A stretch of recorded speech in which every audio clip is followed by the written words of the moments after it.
चलिए आज बात करते हैं भारत की एक बहुत ही मशहूर भूतिया कहानी की और साथ ही जानेंगे उस सदियों पुरानी आध्यात्मिक सोच को जो इन घटनाओं को समझने में हमारी मदद करती है।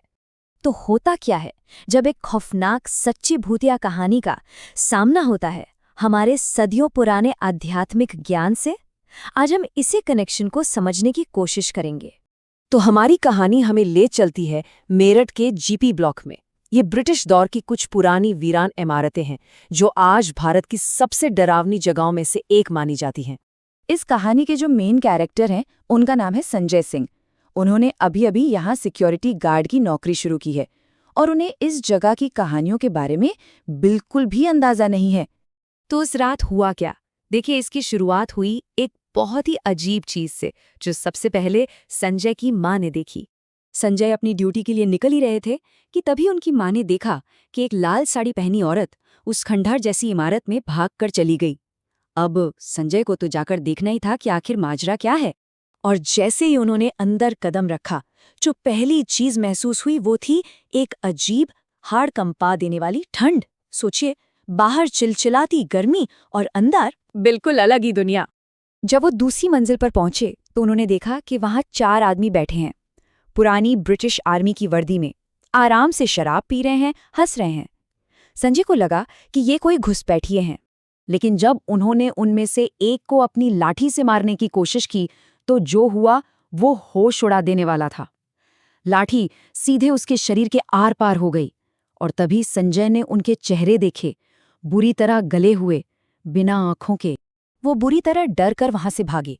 भागते भागते उन्होंने छत पर उसी लाल साड़ी वाली औरत को देखा और फिर अचानक एक और वैसी ही औरत जिसका चेहरा चुड़ैल जैसा था उनके ठीक सामने आ खड़ी हुई।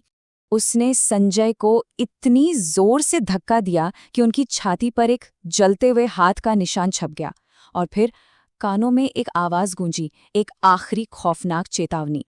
अब सवाल ये उठता है कि ऐसे अनुभव को कोई समझे तो समझे कैसे? और यहीं पर एंट्री होती है आध्यात्मिक विशेषज्ञ डॉक्टर त्रिशला की, जो हमें एक अलग नजरिया देती है।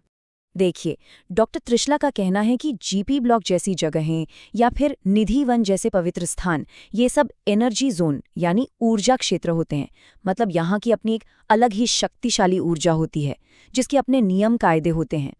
और एक बहुत ही दिलचस्प बात यह है कि जानवर इन नियमों को इंसानों से बेहतर समझते हैं। ऐसा माना जाता है कि वो ऊर्जा को लेकर हमसे कहीं ज्यादा संवेदनशील होते हैं, जैसे निधि वन के बंदर जो हर शाम रासलीला से पहले उस जगह को खाली कर देते हैं।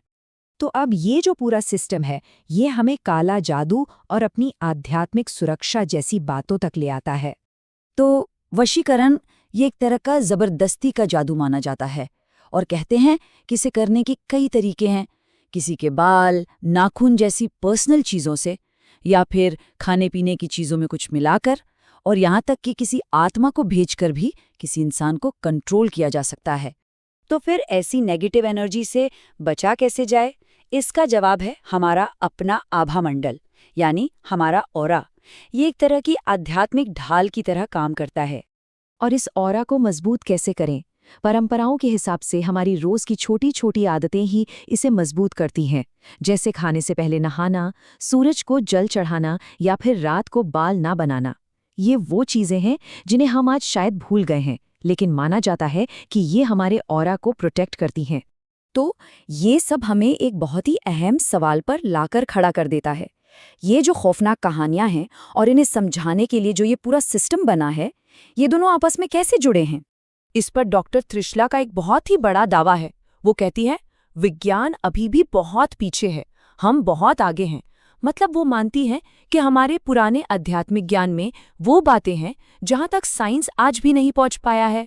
तो आखिर में एक सवाल मन में रह जाता है, इन असाधारण घटनाओं की दुनिया में कहाँ पर किसी का निजी अनुभव खत्म होता है और कहाँ से एक पूरे समाज का विश्वास शुरू हो जाता है? ये सोचना वाकई बहुत दिलचस्प